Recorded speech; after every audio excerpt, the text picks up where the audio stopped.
Bom, estamos aqui, eu, Rafael, Osvaldo, gravando um material muito importante que vai falar muito sobre inovação, eficiência no uso e conservação da água em empreendimentos comerciais, residenciais e industriais. A ideia aqui é trazer tudo que tem de novo no sentido de um tema que é muito relevante para a nossa sociedade, como a conservação da água. São 3 empresas, cada um dentro da sua expertise, trabalhando no sentido de mitigar perdas, de reduzir consumo, monitoramento, tratamento, drenagem, enfim. Então, vamos começar com a apresentação de cada um de nós. Primeiro, o Osvaldo, já um parceiro antigo, já fizemos alguns eventos e podcasts e estudos, né, Osvaldo?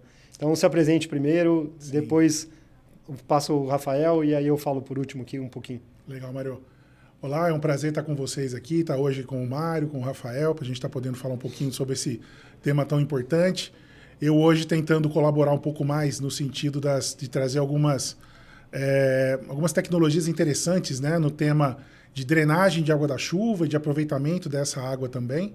E aí a gente certamente vai ser bastante interessante, porque acho que é algo que faz muito sentido, né? A gente está unindo aqui expertises complementares e que vai ser bem interessante, então, acho que o conteúdo que a gente está buscando trazer hoje para todos vocês aí. Então, é um prazer estar aqui com vocês. Rafael? Gente, obrigado, um prazer estar aqui, obrigado pelo convite, Mário. Prazer em estar com você também, Osvaldo. Que legal a gente está criando esse ecossistema de empresas que lidam no cenário, que atuam no cenário da sustentabilidade, cada qual com a sua especialidade e se ajudando, né? Acho que vai ser um momento muito bacana de a gente abordar os assuntos sustentabilidade aplicada, sustentabilidade ambiental, sustentabilidade econômica, como é que a gente viabiliza as soluções que nós estamos propondo. Eu sou um entusiasta do setor, tanto de saneamento quanto de eficiência hídrica. A nossa empresa é uma entusiasta nesse segmento e o objetivo aqui é trazer soluções. O tema urge, né? Recursos hídricos, eficiência hídrica, saneamento, e nós queremos ajudar a sociedade de alguma forma através do que estamos produzindo. Então, mais uma vez, legal estar aqui e vamos unir forças porque o tema é muito, muito interessante. É isso. É interessante que eu acho que o que uniu mesmo a gente foi o propósito em relação à água, né? A gente tem isso e a questão de mitigar as perdas, de trabalhar melhor, né, a conservação da água. A Sabesp antigamente ela tinha um posicionamento que era muito interessante, né, tratando a água com respeito, né, alguma coisa nesse sentido. E eu acho que o nosso propósito é basicamente esse, né, tratar a água com respeito, né. Sim. E tratar a água, o próprio serviço da Enviromix fala isso, enfim. A gente primeiro vai começar a falar do conceito, né, o que rege, né, essa questão do uso e conservação da água nos empreendimentos, como que a gente faz a gestão da demanda, qual que seria o conceito ideal, né, de gestão de demanda, gestão de oferta. E aí, Oswaldão, você pode começar a falar um pouco sobre isso? Claro. Acho que é interessante. Claro. Não, acho que é interessante a gente notar o que nos move de fato, né? E que, sem dúvida, e a gente vai trazer alguns dados aqui que nós 3, né, a gente já vem discutindo sobre isso há um certo tempo e temos contato com esses dados que são bastante importantes, que sem dúvida a gente está num momento, né, e, na verdade, esse momento, né, tá se... Já está longo, né? Já é longo, já faz muito tempo, na verdade, que a gente vem falando isso e na verdade, não dá nem para chamar de um momento, mas, na verdade, isso já vem acontecendo... Uma realidade. É uma realidade, né, já há bastante tempo, que é essa questão do aumento da população versus a disponibilidade hídrica que a gente tem em determinadas regiões, né? Não só aqui falando de Brasil, mas do mundo como um todo. Então, acho que é importante a gente notar aqui que nós temos, então, uma realidade que é essa, que o número de habitantes continua crescendo, a quantidade de água numa determinada região, ela é finita, né? Você não pode falar que é infinito. Claro que nós temos o ciclo hidrológico, que então vem a chuva, vai a chuva, então nós temos a recuperação eventualmente dessa quantidade de água, mas quando a gente fala em disponibilidade hídrica, ou seja, a quantidade de água que eu tenho numa região, ela é finita. Então a gente precisa lançar a mão aqui desse conceito que a gente está trazendo, que é o de conservação de água, que é onde eu uno 2 ações importantes. Uma que é a gestão da demanda, que significa eu tratar a água da melhor maneira possível, consumindo o menos possível. evitando desperdícios, vazamentos e assim por diante. E do outro lado, eu buscar fontes alternativas, que é a gestão da oferta. Quando eu uno essas duas, né, essas duas metodologias, essas duas visões, eu chego na visão macro, que é o que a gente quer, que é conservar água. Então, esse termo conservação de água tem sido utilizado nos últimos anos, talvez até nas últimas décadas, com esse sentido, de tentar unir, né, além de eu tentar reduzir consumos, eu também buscar fontes alternativas. E é por isso que, principalmente eu e o Rafael, depois vamos falar um pouquinho aqui dessa questão da gestão da oferta, que na gestão da demanda se conhece bastante também, né? Oswaldo, só para complementar, acho que tem um ponto super importante nesse ciclo, é que não faz mais sentido a gente retirar a água da natureza, usá-la sem critério e devolvê-la suja. Pior. Não faz mais sentido isso, né? A gente polui o nosso entorno. E nós que estamos aqui na região metropolitana de São Paulo, nós já sentimos isso na pele. À medida que a gente busca água de fontes cada vez mais distantes e polui cada vez mais os recursos hídricos ao nosso redor. E eu acho que o exemplo mais emblemático, assim, eu que passo muito pelo Ipiranga, é a gente passar pelo Riacho Ipiranga, talvez o riacho mais emblemático do nosso país. Uma parte dele está conservada e uma parte está absolutamente poluída e nós convivemos com a poluição dele, né? Sim. Então, realmente, a conservação da água é a gente romper esse ciclo de uso indevido e devolver sujo para o meio ambiente, poluindo aquilo que já foi a nossa fonte há um tempo atrás. Perfeito. E o que a gente vê no nosso dia a dia é um desafio enorme, né? Porque antes de vender que nem a gente está falando do conceito, né? Antes de vender um trabalho ou vender um serviço, a gente precisa conscientizar o cliente disso tudo que a gente está falando, né? Talvez isso seja... Pelo menos sensibilizá-lo. Sensibilizá-lo, né? Exatamente. Exatamente. Que esse em uma conversa até com o Rafael há pouco tempo atrás, a gente conversou muito sobre isso, né? O quanto que a gente está acostumado a lidar com absurdos, né?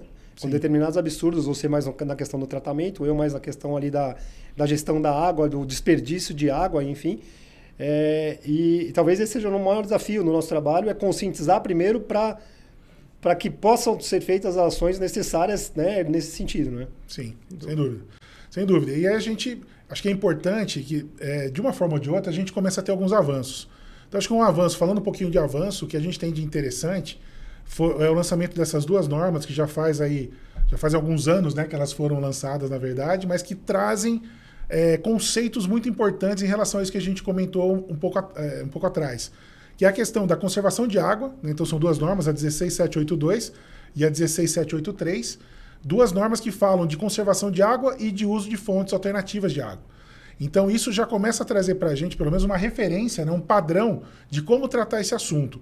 E eu acho que vale a pena a gente dar colocar essas referências aqui como sendo um norteador bastante interessante para projetos que busquem justamente ser mais eficiente no uso da água, né?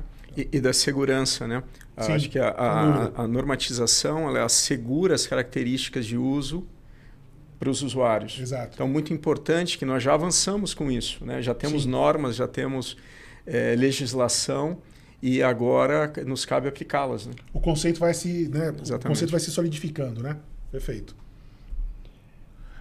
Vale também, acho que, colocar aqui até um parênteses rapidinho, já que a gente vai falar dessa questão principalmente em se tratando, né, pelo menos um dos aspectos importantes aqui, que é a questão do aproveitamento de água de chuva, vale a referência também para um outro documento importante nesse tema, que é um tema, quando a gente fala de eventos, né, climáticos extremos aí, que eu acho que vale fazer um parênteses aqui também rapidamente, e que a gente tem passado por isso. Então, antes de dizer, né, se está acontecendo ou não está, a realidade é que nós temos realmente, ano a ano, visto acontecer, ora, né, enchentes violentas, como foi o que aconteceu no Rio Grande do Sul, outros momentos de seca muito complicados. Sim. Então os eventos extremos estão aí, querendo ou não.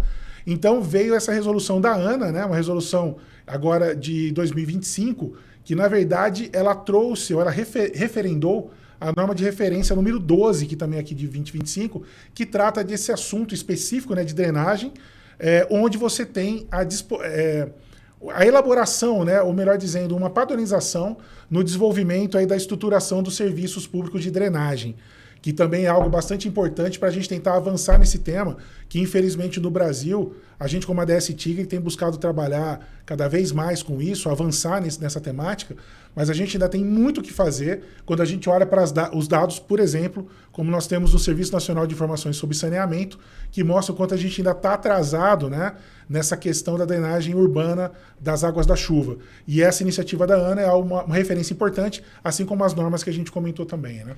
E você falou agora de eventos, né, extremos, né? Agora mesmo, né, na questão de talvez 15, 20 dias, a gente estava numa seca grande, né? Sim. Já havia talvez 1 mês, 2 meses sem chuva nenhuma. Aqui no interior de São Paulo, a gente está em Indaiatuba, né? Mas em São Paulo também estava acontecendo isso. E eu acredito que foi uma sexta-feira, né? Que choveu muito forte mesmo aqui. Mas aí entra nessa questão da drenagem, essa questão da reserva da água, né? Sim. Porque eu vejo muitas vezes, né, e de novo falando um pouco de conscientização, eu vejo muitas vezes campanhas, né, de uso consciente da água só durante a seca. Sim. Né? Naquele período de julho, agosto, setembro ali e tal. A impressão que dá muitas vezes é, bom, agora está com seca, então está em seca, então usa consciente. Daqui a pouco está tudo bem. Daqui a pouco você pode desperdiçar, né? Ou pode gastar muito.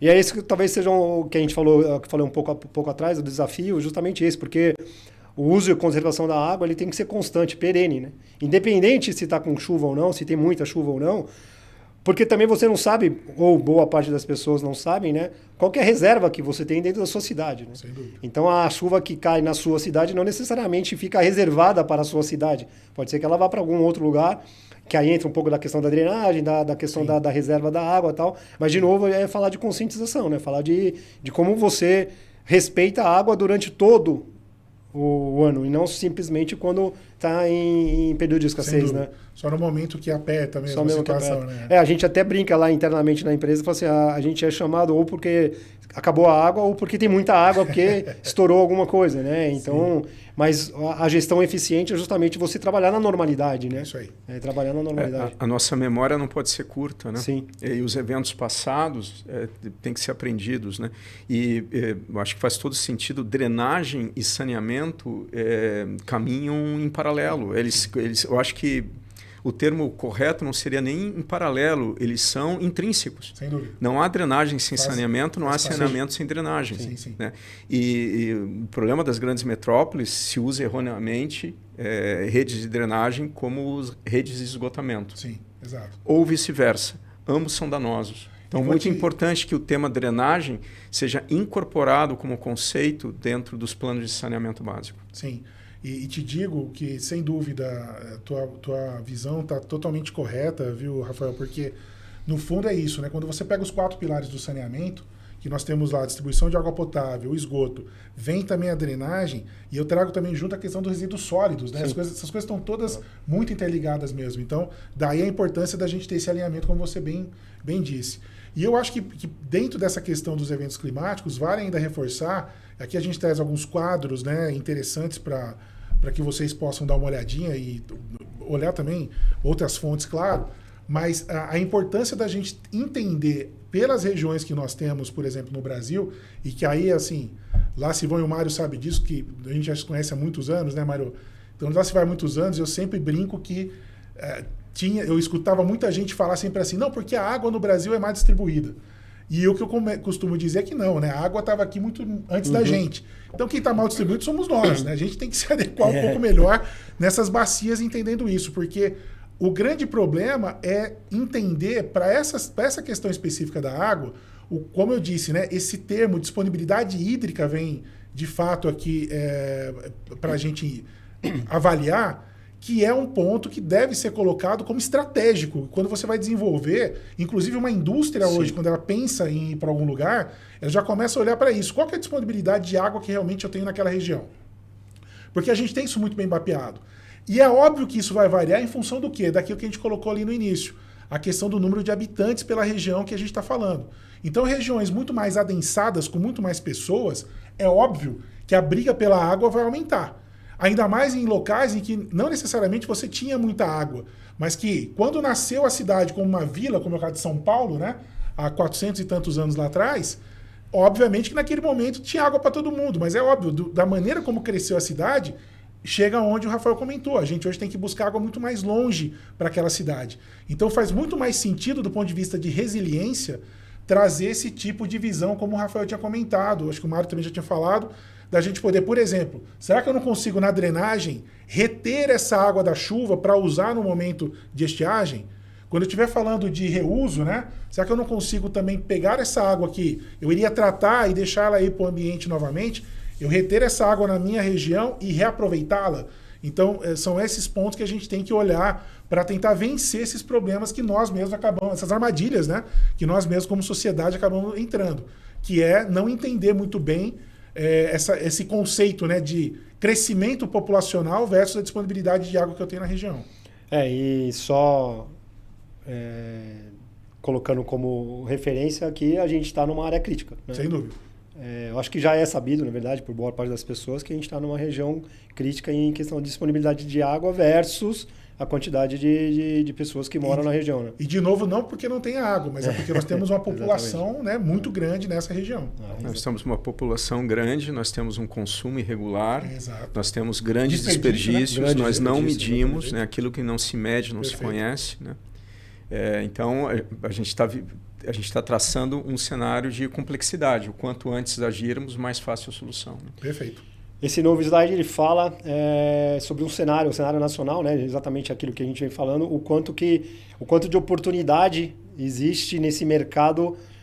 Eu diria oportunidade, mas eu também diria, na verdade, o quanto de serviço que tem que ser feito, né? O quanto de entrega que a gente vai ter que fazer, Sim. Porque a situação, o cenário atual do saneamento como um todo no Brasil, ele é bem crítico, né? Ele é bem ruim. E cidades com mais de 50% de desperdício de água, por exemplo, sem captação de esgoto, né? Sem tratamento, enfim. Sim. Sem dúvida. Esse mapa ele é um mapa autoral, com base em informações que coletamos. Ele traz algumas manchas interessantes, né? As regiões em vermelho, na qual, como bem lembrou o Oswaldo, e reforçado pelo Mário, já existe períodos de racionamento de água. Isso está cada vez mais frequente. Então, as regiões em vermelho, isso já acontece com frequência. Em amarelo, com alguma frequência. E em azul, aquelas que ainda não sentem tantos efeitos, apesar de poderem ser precárias na parte de saneamento. Né? Alguns dados interessantes, né? Como é que a gente usa a água. Né? Menos de 1% da água vai para o consumo humano. Né? Os outros 99% vão para várias outras atividades e a principal delas é a agricultura. Quando a gente pensa numa região metropolitana, nós estimamos que em torno de 10% da água que vai para uma cidade, vai para uma região metropolitana, é usado para o consumo humano, higiene e alimentação. Os outros 90% vão para outros fins. Ou seja, aquele ciclo que a gente comentou aqui naturalmente antes, de você retira a água da natureza e devolve ela poluída, ela ainda tem esse tempero. A gente retira a água da natureza, trata, coloca flúor e cloro e joga na nossa bacia sanitária, devolve ela suja para o meio ambiente. Então, há um desperdício do uso da água potável e há um desperdício de esgoto lançado indevidamente. Né?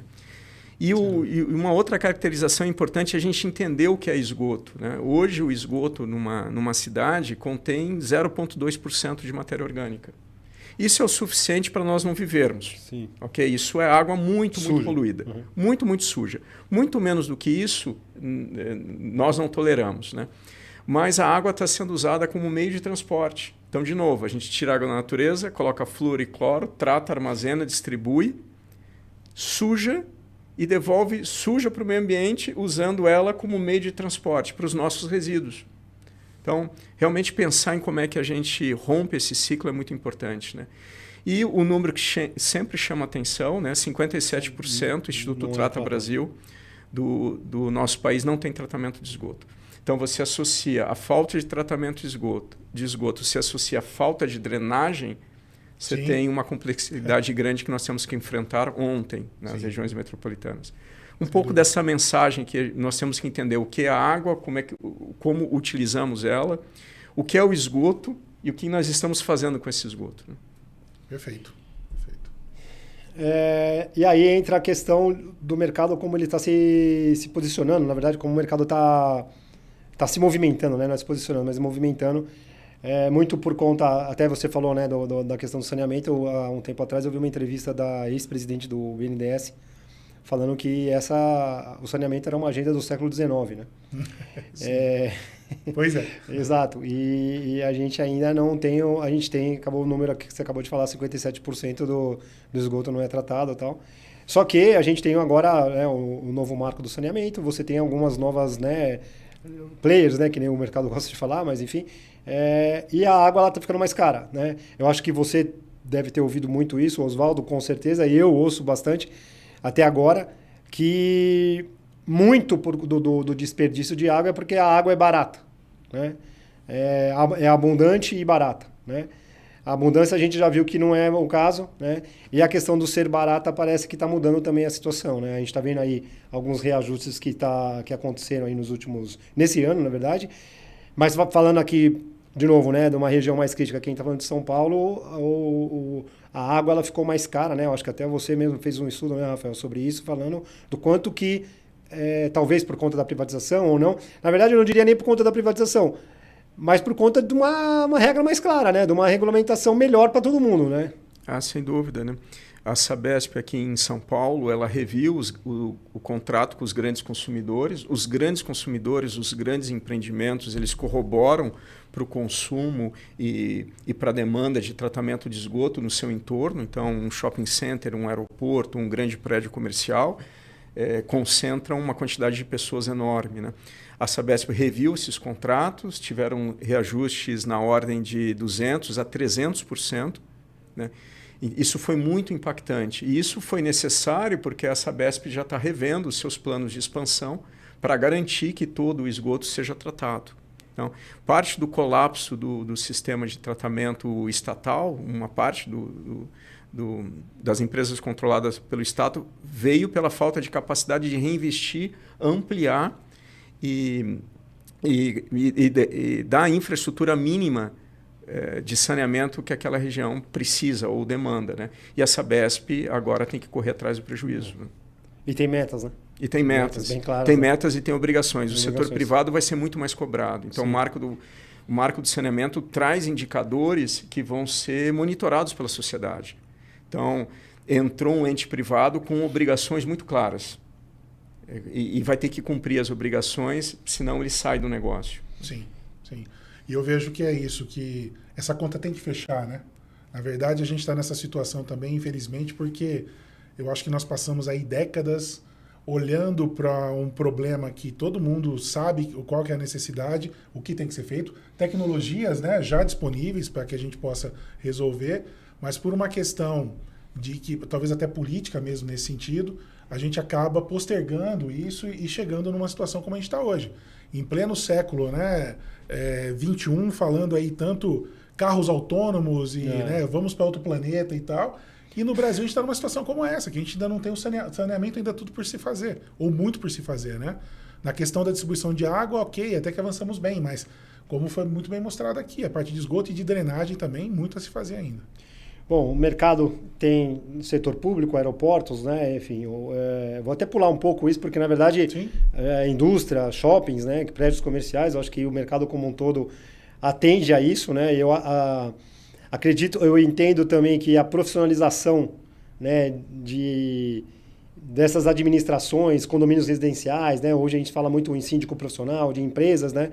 Eu acho que a profissionalização também vai trazer um pouco mais de consciência nesse sentido, né? Então, acho que nesse ponto é interessante. Hoje existe a agenda ESG bastante falada, né? Que nem você até mesmo disse, Oswaldo. Alguns lugares não é possível nem você abrir uma empresa, uma indústria, dependendo por causa da disponibilidade hídrica. Então, trazendo essa questão da água para essa agenda, a água ela é pré-requisito para algumas certificações, enfim. Na questão também do tratamento, do desperdício, da drenagem, enfim. Acho ainda que ela... Não sei se eu poderia falar essa palavra, mas às vezes parece ser um patinho feio aí do negócio, tipo, fica meio... A gente fala muito de descarbonização, às vezes fala da Amazônia, da natureza como um todo, e deixa a água de lado como se a água não fosse o ponto mais importante disso tudo, né? Enfim, não sei o que vocês entendem Se eu estou errado ou se é mais ou menos por aí. Eu corroboro com esse pensamento, Mário. Se a gente pensar um pouco que o setor energético passou por várias transformações e a eficiência energética ganhou destaque, todos os empreendimentos, todas as operações querem conservar energia, porque isso tem custo, isso faz bem para o meio ambiente. Água, esgoto e drenagem foi algo que realmente era um patinho feio. Não é sexy falar sobre isso. Não tem métricas, não tem métricas claras, né? O custo era baixo, você podia desperdiçar, você podia jogar em qualquer lugar, né? Então, esse cenário mudou. Esse cenário vai mudar e cada vez numa velocidade maior. E o que faz todo sentido o que você falou. As gestões operacionais desses grandes empreendimentos vão olhar com muito mais carinho para a eficiência hídrica do empreendimento. Porque ele custa muito ou porque ele tem um alto impacto ambiental no seu entorno. Ou os dois. Sim. Então, a gestão hídrica ganha um peso dentro da profissionalização do setor. Como é que as empresas, os grandes empreendimentos, operam a eficiência hídrica do seu estabelecimento? Perfeito. E vai chegar talvez um momento que o próprio consumidor também vai cobrar um pouco mais de responsabilidade nesse sentido, né? Sem dúvida. Eu imagino que é o caminho natural. A gente vai falar um pouco das tecnologias, né? Da ADS Tigre, da Enviromix, da Canuman, de tudo isso que a gente conversou sobre drenagem, sobre tratamento, sobre gestão eficiente, né? Sobre, na verdade, inovação, né? Que a gente está falando. E, então, Oswaldão, primeiro ADS Tigre, fala um pouquinho mais da ADS e as tecnologias aí, eu estou vendo, né? A gente viu junto, né? Drenagem, eu vi um monte de slides interessantes pra caramba nessa questão de como que a água chega para ser tratada, a água chega para ser armazenada, enfim, Sim. Manda ver. Eu acho que esse conceito, como a gente estava discutindo aqui, de resiliência, inclusive das cidades, e de aproveitamento, então, né, da água da chuva, justamente dado essas situações todas que a gente acaba tendo dos eventos extremos, o momento eu estou com tudo alagado, dali a pouco está com tudo muito seco, então como eu consigo, de repente, né, lidar com isso, vem à tona, sem dúvida, a opção para se utilizar, lançar mão de tecnologias voltadas ao aproveitamento de água de chuva. Então eu trago um destaque aqui para um exemplo, né, de aplicação, onde eu tenho já de início a preocupação com a questão da qualidade da água. Ou seja, e aí é aquela importância do que a gente estava falando, do cruzamento, né, dentro do conceito de saneamento, da questão dos resíduos sólidos, da água da chuva, e depois junto com o esgoto também, etc. Mas principalmente de resíduos sólidos e água da chuva, vale lembrar aquela máxima, né? Começou a chover, a gente começa a ver o lixo sendo carreado de alguma maneira, né, pela água da chuva. Então é muito importante, a gente tem dentro desses conceitos da empresa, que vem muito dos Estados Unidos, por exemplo, a aplicação desse tipo de produto, né, vou chamar de equipamento ou de produto, que a gente chama de unidade de qualidade de água, que nada mais é do que um separador, né, de sólidos mesmo, de óleos e graxas, de areias e de outros resíduos sólidos, que eu coloco na entrada, então, de reservatórios, que aí a gente vai mostrar agora com um pouco mais de detalhe, de reservatórios que são, né, que a gente desenvolve, para que eu possa, então, garantir a qualidade da água que está entrando para o meu reservatório, já pensando no aproveitamento, né, dessa água lá para frente.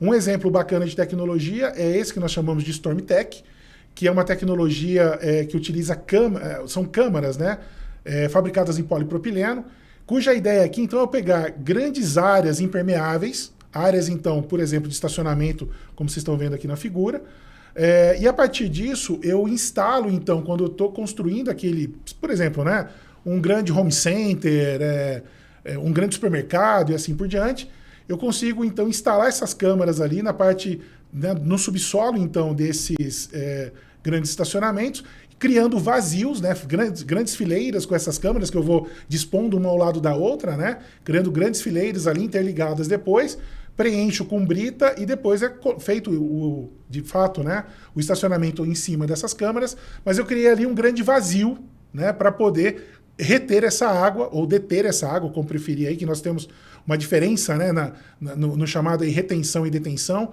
Eu estou falando, então, em reter a água durante, né, para eu depois poder, por exemplo, aproveitar e assim por diante, e a detenção é durante um pequeno tempo e depois eu volto com essa água para o ambiente.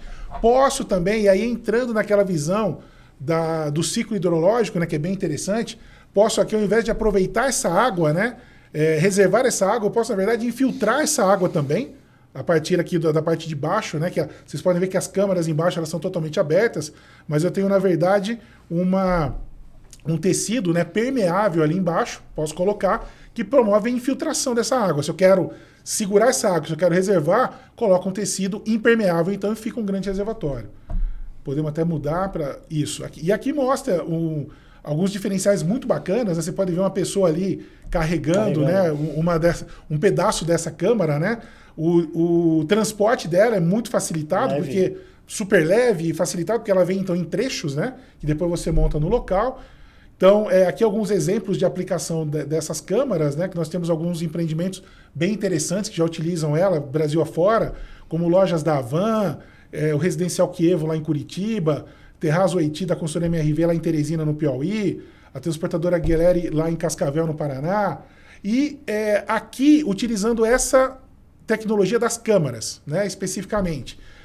E eu posso ter algo similar também utilizando tubos de PAD, que são os tubos que nós também fabricamos aí sim, esses tubos fabricados aqui no Brasil. Essas câmaras ainda vêm importadas dos Estados Unidos, mas aqui nós estamos falando de tecnologia, né, já aplicada aqui no Brasil diretamente, em que eu faço esses reservatórios unindo esses tubos também de maneira similar ao que nós vimos lá com as câmaras, né?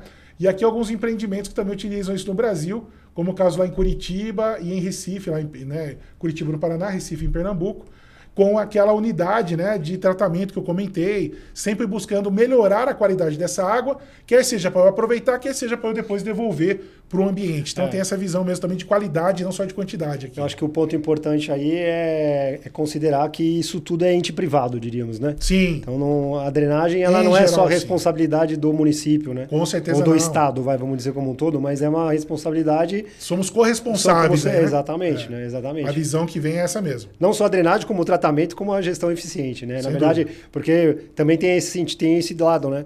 Muitas das vezes a gente fala, o Brasil desperdiça muita água, o Estado desperdiça 40% de água, né? Na média e tal. Mas não, mas a gente são números alarmantes, sim. Mas a gente vê também que no ambiente privado se desperdiça muita água, e é por isso que a gente está conversando sobre isso também. Então, tudo isso que a gente está falando não é só uma responsabilidade, não é jogando a responsabilidade para o Estado, e sim trazer a responsabilidade para a gente, né? Como ente privado, falar, tem soluções que nem essas que você está colocando. E de novo, né? A gente estava conversando antes, né, desse material todo, a gente estava falando... o quanto que a gente acaba se acostumando com determinadas tecnologias antigas. Então você pega uma cidade que está crescendo, que nem a gente está aqui hoje em Indaiatuba, no interior, é uma cidade que está crescendo.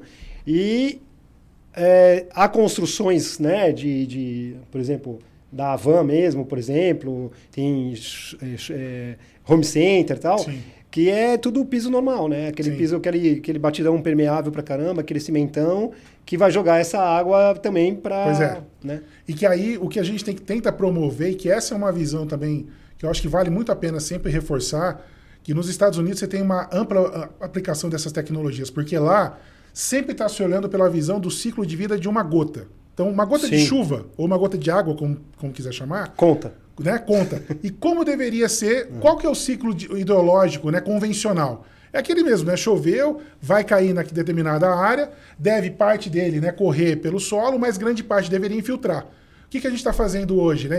Hoje, há décadas, né, há séculos já, vem impermeabilizando de uma forma ou de outra cada vez mais as nossas regiões metropolitanas. Então a gente tem que lançar mão de tecnologias como essa que possam nos ajudar nesse sentido. Aqui é o exemplo, então, né, da aplicação do mesmo conceito, mas usando os tubos de polietileno, que tem aqui um diferencial bastante interessante, né? Primeiro que aqui você está falando, então, de volumes então maiores, né, que você está usando o tubo inteiro. O tubo ele tem as ligações que os tornam impermeáveis, mas aqui fica bem bacana da gente olhar que bem na entrada, então, né, do projeto, você tem aquela unidade para melhoria da qualidade da água, como eu comentei, e a água depois entra, né, para todo esse reservatório, que se torna um reservatório muito mais horizontal, sim, do que necessariamente prismático, como são os de concreto, né? Então tem essa aplicação bem interessante aqui, e aqui no Brasil, inclusive, nós temos também. Pode mudar. Uma característica importante aí, falando dos tubos especificamente, isso vale, né, para os tubos de PAD que a gente mostrou aqui, de polietileno de alta densidade. Então, óbvio que tem toda uma preocupação em relação às normas, né, de garantir, mais uma vez, a qualidade desses tubos. Até porque aqui vem um fator importantíssimo de citar, que quando nós estamos falando desses tubos de polietileno de alta densidade, esses pretos, eles são, em geral, podem ser, e no nosso caso a gente utiliza muito essa tecnologia, de utilizar o material reciclado. Então esse é um outro ponto de destaque para trazer aqui, mas que aqui, como vocês viram, que foi a ideia de mostrar, segue normas rígidas, inclusive internacionais, laboratórios com investimento de milhões de dólares mesmo, para poder garantir a qualidade deles, e a partir daí ter uma aplicação adequada, garantindo, sem dúvida alguma, garantindo, sem dúvida, a qualidade da água que você vai utilizar e também a quantidade que você consegue reservar, né? E para fechar aqui minha fala, prova disso, ou parte disso, eu gostaria de destacar também, que foi o desenvolvimento do estudo para avaliação de ciclo de vida desses tubos fabricados aqui no Brasil, em 2 plantas que nós temos, uma em Rio Claro e outra em Marechal Deodoro. Rio Claro aqui em São Paulo, outra Marechal Deodoro, Alagoas. E agora de uma terceira planta que nós temos também, né, já há bastante tempo, em Lampa, ao lado de Santiago, no Chile, também fizemos um estudo para avaliação de ciclo de vida para demonstrar a superioridade, digamos assim, ambiental, né, que nós temos em relação a impactos do tubo em relação aos tubos de concreto principalmente. Então, acho que isso que é importante. A gente lançar a mão de padrões e conseguir comparar, né, de fato, tecnologias mostrando aquelas que têm o menor impacto e que podem trazer o melhor custo-benefício também, o melhor investimento-benefício, já vamos falar assim, né, em relação a outras que eventualmente têm uma durabilidade muito menor.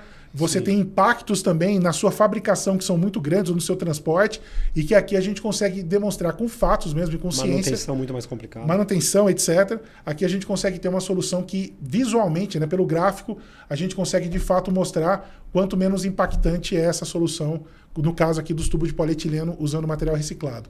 Então esses são alguns destaques que eu queria trazer para esse tema do aproveitamento de água de chuva. Muito bom, muito bom. Passar agora para você, Rafael. Vamos lá. Mas que legal, né, pessoal? A gente está nesse ecossistema aqui, como a gente vê a capacidade da gente interagir e discutir o tema de maneira ampla, né? Então, a importância da drenagem, a importância de você entender o ciclo de vida do produto, a importância de se discutir como a drenagem pode ser usada para interferir menos no ciclo hidrológico natural. Exato. Né? Ou ajudar, né? Porque ou ajudar. É um pouco isso que a gente tem que olhar mesmo, né? Os grandes empreendimentos em São Paulo são obrigados a ter sistemas de drenagem, Sim. Né? Dado a impermeabilização que causa. Nós já falamos um pouco sobre isso. Eu vou falar um pouco sobre a Enviromix. A Enviromix nasceu com o objetivo de aplicar tecnologia para o tratamento de esgoto. Esse é o nosso propósito, tratar esgoto de uma maneira eficiente, de maneira rápida e de custo baixo. Né? O nosso lema é sustentabilidade econômica e ambiental. A gente sabe que tratar esgoto tem que parar de pé financeiramente. O ozônio, que é o nosso produto mais importante, é o nosso elemento, o nosso insumo mais importante, já é muito usado para o tratamento de água. O que nós fizemos foi copiar a eficiência, a eficácia do ozônio para tratar a água, aplicando em esgoto e adaptando a tecnologia para que ele seja eficaz no esgoto também. Então, culturalmente, o ozônio é um complemento do tratamento nas estações de tratamento de esgoto. Nós alteramos a posição dele de complementar para o ator principal. Fizemos isso porque ele é um oxidante natural, porque ele elimina vírus e bactérias, porque ele neutraliza odores. Então, é muito comum nós já convivermos com ozônio em desodorizadores ou nos filtros caseiros em casa. Né? E o nosso objetivo foi, puxa, como é que eu uso as características do ozônio por uma estação de tratamento de esgoto com os seus benefícios? A tecnologia que, por definição, da aplicação do ozônio no tratamento de esgoto, ela se encaixa nos processos oxidativos avançados, e a nossa definição é ultraoxidação com ozônio e microfiltragem. Isso garante a gente transformar esgoto sanitário bruto, águas negras e cinzas, em água de reuso, atendendo à legislação nacional. Né? E alguns dados que é bacana a gente falar: o ozônio, em comparação com o cloro, é muito mais oxidante e muito mais rápido. Né? E ele não deixa tanto resíduo quanto o cloro. Isso é muito bacana. E foi ele que propiciou as características que são demandadas às estações de tratamento para servir os grandes empreendimentos. Tornar uma estação compacta, hermética e de fluxo contínuo. Significa dizer que a estação tem que ser pequena, tem que ser hermético, não pode produzir barulho nem cheiro e tem que tratar o esgoto de maneira rápida. Né? Esse foi o nosso grande objetivo. E usar o ozônio para transformar o esgoto bruto em água de reuso. Aqui nesse slide eu comento um pouco, com bastante simplicidade, como é que funciona o nosso processo. A gente capta o esgoto bruto, aplica uma oxidação avançada com ozônio. Na sequência, uma etapa de microfiltração e concluindo para que ele atenda as características de água de reuso. Ou seja, o esgoto é tratado, transformado em água de reuso, retorna para as múltiplas aplicações da água de reuso. Uma outra coisa que a gente achou muito importante incorporar nessas estações, monitoramento IoT, ou seja, a estação ela é visível, você consegue monitorá-la do início ao fim, com todos os seus indicadores. Né? Isso é muito, muito importante. E o ozônio é gerado na própria estação. A gente evita o trânsito de elementos químicos, de produtos químicos, produzindo ele na própria estação. O monitoramento vai muito do que a gente está falando aqui. Né? Tudo que se mede, você entende a eficácia, entende a importância. Assim como é importante medir a água, que você vai falar depois muito bem, né? Também é importante medir como é que está o tratamento de esgoto. Né? A estação de esgoto não pode ser algo que está escondida no quinto subsolo do prédio ou que está escondida num canto da edificação do empreendimento. Ela tem que estar visível para a gente monitorar. Ela tem que tornar possível a gente entender como o efluente está entrando, como ele está sendo tratado e como ele está saindo. Então, esse é o grande objetivo da tecnologia aplicada pela Enviromix nesse tipo de estação. Né? É uma empresa nacional, nós somos uma empresa pequena aqui da Grande São Paulo, nós patenteamos os elementos que estamos produzindo no Brasil, então isso também é muito bacana nesse movimento de sustentabilidade, incorporar tecnologia nacional, produzida aqui, garantida por nós, fabricada por nós, com aplicação no nosso país. E quiçá a gente possa, num curto espaço de tempo, exportar isso para outros países também. Né? Bacana. Eu trago dois grandes exemplos, né, dentro dos cases recentes da Enviromix. Um deles muito emblemático, e vou trazer dois de Belém, porque estamos falando de COP30, então caiu como uma luva para nós. O Shopping Pátio Belém, ele teve uma estação de tratamento construída na década de 80, ela entrou em colapso. Por muito tempo, o empreendimento ficou sem uma estação trabalhando de maneira eficaz. E o empreendimento tomou consciência disso e falou, puxa, eu quero ser um exemplo para Belém. Belém, infelizmente, é uma capital com apenas 5% de tratamento de esgoto. O empreendimento falou, puxa, eu posso ser um exemplo. Né? E ele abriu uma concorrência, essa concorrência nós participamos, entendemos as demandas e fomos escolhidos para implantar a nossa estação nesse shopping. E uma coisa legal dessa imagem é você entender que como a cidade é viva, né? E assim como os empreendimentos são. O shopping foi construído na década de 70, 80, né? Ele cresceu, ele se tornou um shopping center. Hoje ele é multifuncional. Sim. No seu entorno, ele é Sim. lazer, ele é compras, ele é serviços, ele é segurança, ele é posto médico, tem várias coisas além das compras, né? Verdade. Então, ele tem um grau de influência enorme no seu entorno. Então, o fato do empreendimento tratar o seu efluente, todo efluente gerado, também é um recado para o bairro. Fala, puxa, eu contribuo para a sustentabilidade. Né? E foi muito bonito porque a arquiteta, quando viu a nossa estação, que ela foi construída suspensa sobre uma das saídas do estacionamento, ela falou, pô, deixa eu deixar esse lugar mais bonito. Essa aqui? E o entorno dela, as pessoas quando passam na frente pensam que é uma expansão do shopping, que é uma loja. Não, lá dentro tem uma seção de esgoto que você Legal. Pode visitar. E, por favor, nos visitem. Esse é o objetivo. Vamos ver que existe... Visite a nossa cozinha. Exatamente. A gente consegue demonstrar e o shopping está usando muito isso, gente. A gente recebe lá visitas diárias, assim, semanais de vários entes diferentes, desde o governo até entidades privadas, que estão querendo ver qual foi a solução aplicada. E mais do que isso, saber, puxa, tem jeito de fazer direito. Sim. Tem como fazer, né? Bem bacana.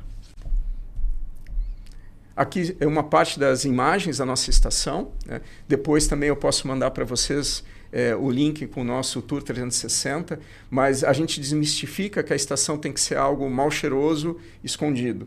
Não, é algo visível, algo limpo, na qual a gente vê a eficácia do tratamento, né? E essa é a imagem do efluente tratado que sai a todo minuto da nossa estação, né? Isso nos orgulha bastante, né? Um outro segmento que nós atuamos com bastante intensidade, e por conta do Shopping Pátio Belém, nós fomos escolhidos para implantar a estação de tratamento de esgoto do Aeroporto Internacional. E o aeroporto é outra referência, porque passa muita gente, consome muita água e gera muito esgoto. Sem dúvida. E o aeroporto tem um caso ainda que nos une, né, aqui como empresas e como que a gente trata a eficiência hídrica de um grande empreendimento, né? Você imagina que 58% de da água que entra no aeroporto vai para vaso sanitário e mictório. Sim. Significa dizer que a gente está usando 58% de água potável com flúor no vaso sanitário. Sim. Quando a gente explicou isso para o aeroporto, demonstrou a eficácia do sistema, demonstrou o impacto da sustentabilidade no seu entorno e também a economia gerada por economizar água potável, o aeroporto nos deu voz e falou, puxa, vamos pensar, vamos para frente. Com né? certeza, bacana. Aqui são os vários aeroportos que existem no país, né? E a quantidade de água, para vocês terem uma ideia, esse é indicador de 2019, né? Guarulhos gastava 500 milhões de litros de água por ano. Isso deve estar beirando 1 bilhão de litros de água por ano agora. Okay? E aí, de novo, até falando um pouco aqui sobre medição, né? Como é que a gente mede isso e a importância de a gente clarificar para onde a água está indo, sim, né? Que você vai abordar, né?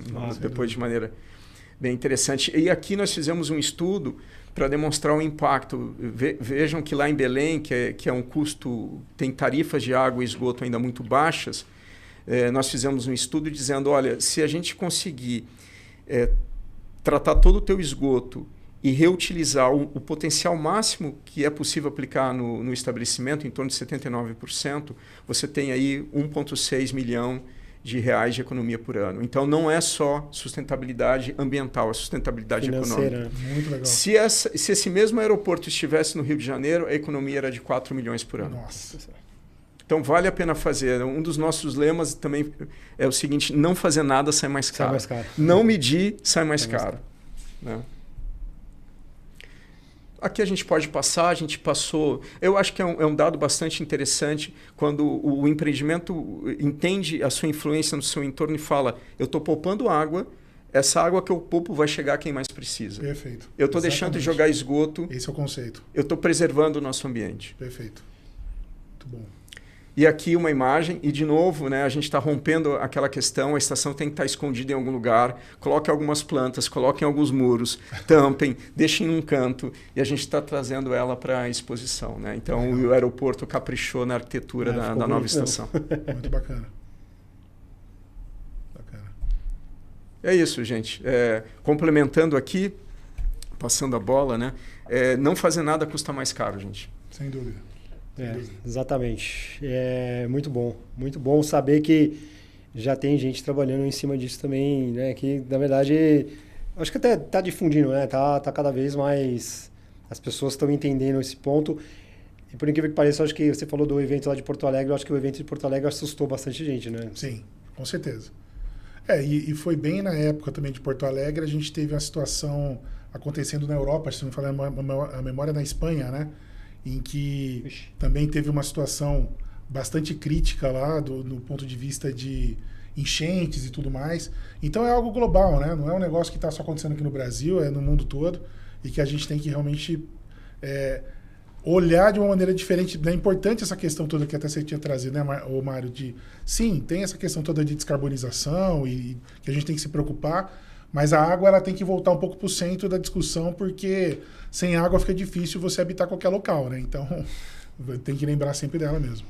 Bom, na verdade, falar da Canuman é rápido, simples até, porque a gente trabalha com a Canuman já tem muito tempo. A gente trabalha com redução de desperdício de água há muito tempo. O Oswaldo tá nessa jornada junto comigo há algum tempo. O Rafael eu conheço há menos tempo, né? Mas, enfim, também, que foi o que eu falei até, eu acho que a ligação foi rápida por causa do propósito, porque não é só questão financeira, não é só por dinheiro, né?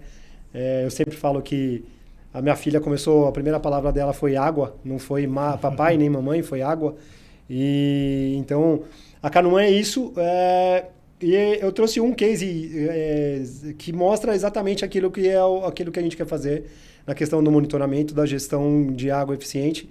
É um condomínio que a gente atua desde o começo do ano e que ao longo do período, né, desde o começo do ano até agora, que a gente começou a monitorar mesmo em setembro, né, o dia a dia. Na verdade, esse gráfico mostra o consumo de água de hora em hora, né?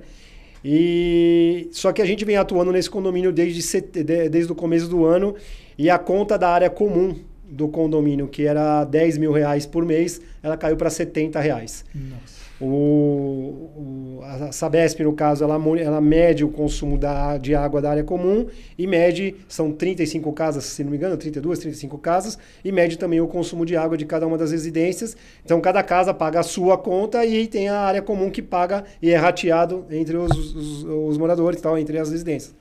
E a conta era R$10.000.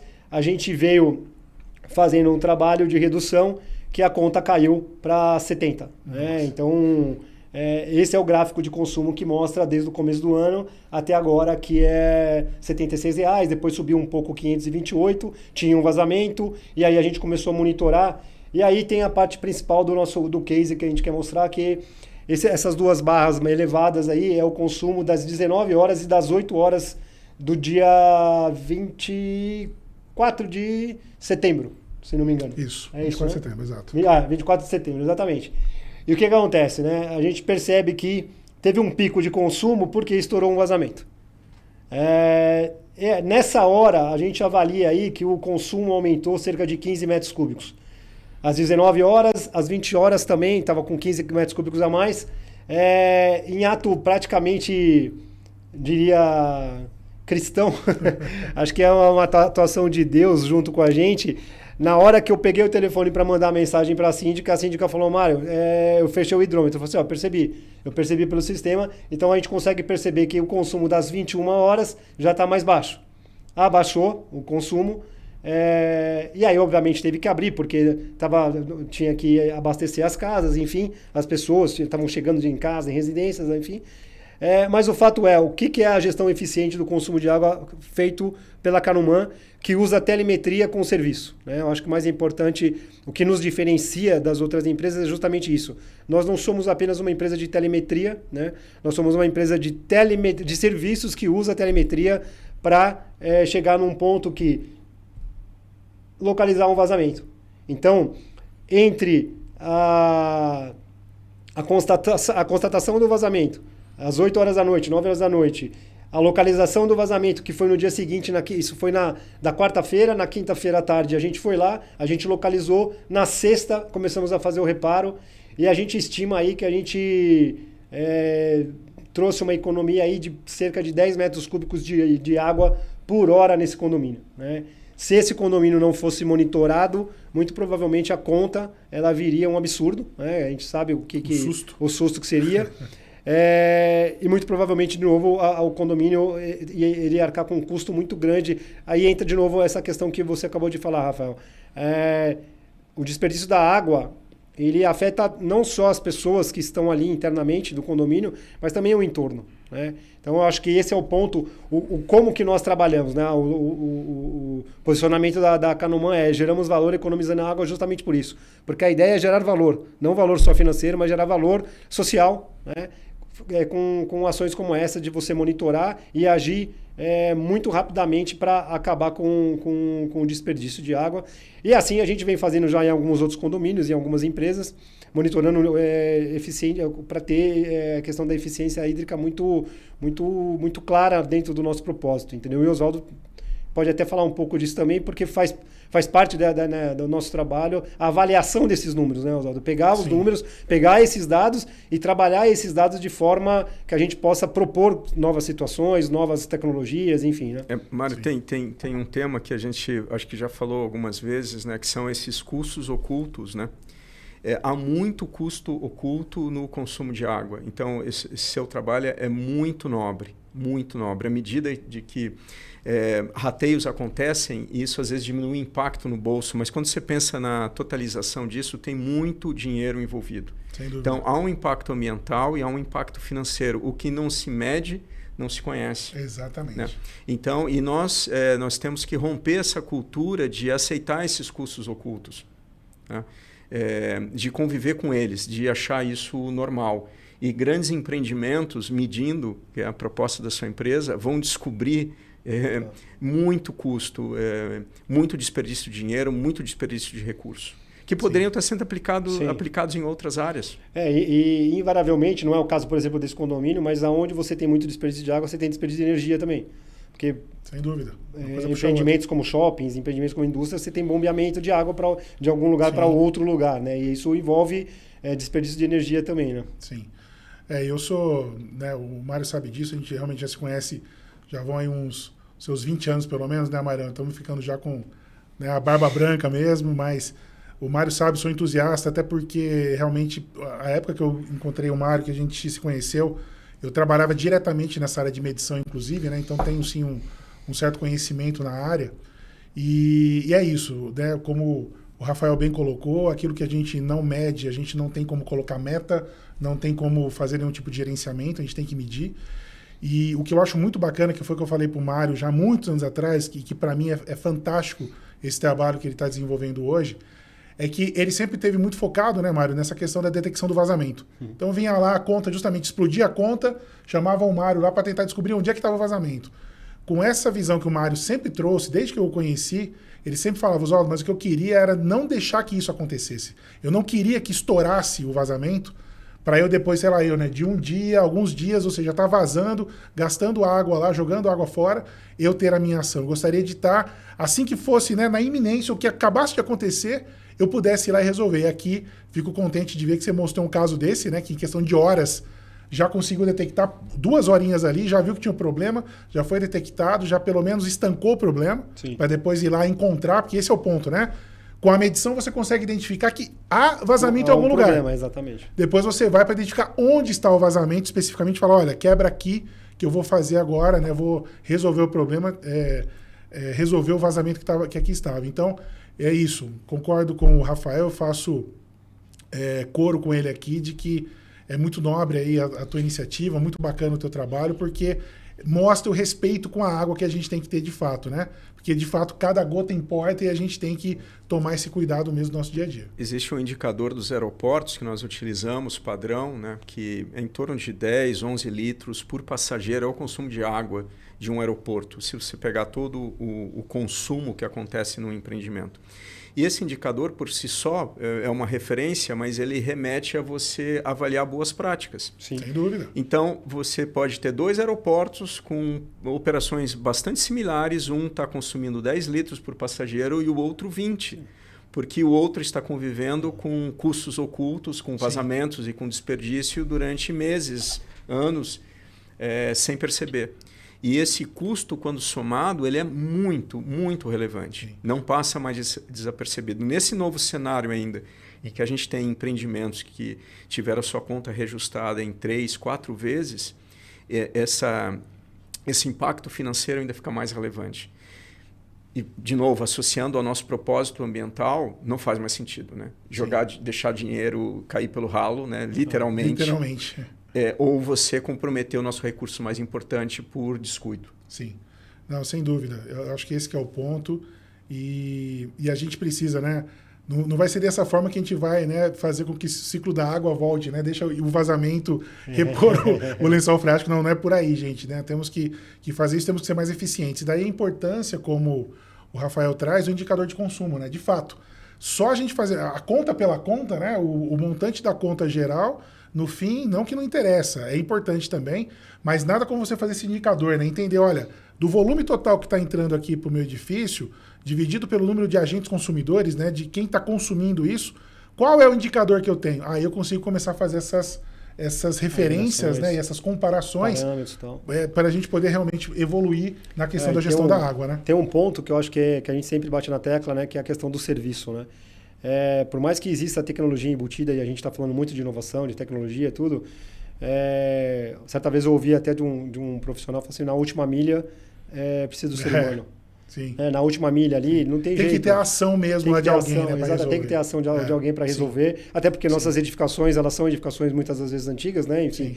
Então você tem que ter o ser humano para, na última milha, localizar o ponto exato do vazamento, para fazer o reparo daquele vazamento, para fazer uma instalação, né? Enfim. Então, por isso que a gente, de novo, né? Quando a gente fala de tecnologia, quando se fala muito de inteligência artificial, se fala muito de dados e tal, mas tem que ter a avaliação disso tudo e tem que ter o serviço na ponta para poder resolver as questões que a gente colocou aqui. Né? E os dados geram conhecimento, o conhecimento muda os comportamentos. Né? Então, nós, mesmo nos prédios antigos, né, convivemos com a água e o esgoto rateados, mas com a conta de energia elétrica individualizada. Sim, ninguém quer pagar o ar-condicionado do vizinho, mas a gente divide o desperdício de água e o desperdício de esgoto. Nós não nos preocupamos com o desperdício do vizinho, com o vazamento da área comum, ali, da área comum. Exato. Né? Então, nós convivemos com isso e adotamos isso quase como uma cultura que agora precisa ser rompida. Exatamente. Água e esgoto tem que ser tratado com tanta ou mais importância do que a conta de energia elétrica. Sim. Então, hoje a conta de água e esgoto vai ser tão importante e vai ser tão necessário e vai ter que ser medido e individualizado. Né? Ninguém mais vai aceitar pagar o desperdício do vizinho. É isso mesmo, sem dúvida. É isso. Acho que foram feitas as considerações finais também já. Alguém quer falar mais alguma coisa? Não, da minha parte, só agradecer. Acho que foi um prazer estar com o Mário, com o Rafael aqui, poder, né, dividir um pouquinho tanto do conhecimento, mas também adquirir muito conhecimento aqui com os parceiros, muito legal. E espero que todos tenham gostado também. A gente fica à disposição. Acho que vale a pena só reforçar. No caso da ADS Tigre, nós temos o site adstigre.com. Caso tenham interesse de ver também um pouco mais dos materiais e das nossas soluções lá nessa área, somente de drenagem, mas também para a área de saneamento, para a área de esgoto. Então fica o convite para dar uma olhadinha no nosso site. Lá temos também uma série de documentações em relação à sustentabilidade, que a gente preza muito por isso também na empresa. Então fiquem à vontade, vai ser um prazer se vocês puderem dar uma olhadinha no nosso site lá. Obrigado, Mário. Obrigado pelo convite, obrigado pela união. Muito legal a Enviromix, na nossa tecnologia. O nosso esforço está associado com vocês, com a ADS Tigre e com a Canumã. Demonstrando que esse esforço vale a pena. Né? Então, para nós, um motivo de orgulho estar associado com vocês e sairmos mais fortes, porque temos muito a fazer. Né? Então, obrigado, foi ótimo. Também queria agradecer a vocês dois, obrigado pela parceria, obrigado ao GBC, né? que nos deu essa oportunidade também de poder falar sobre aquilo que a gente mais gosta. Isso aí. E também a gente tem o site canuman.com.br, tem nosso canal no YouTube lá também, o Instagram, que a gente fala muito sobre essa questão da gestão da água, do uso eficiente. E vamos trabalhar. Tem bastante coisa para fazer. Isso mesmo. Fechou. Obrigado. Valeu.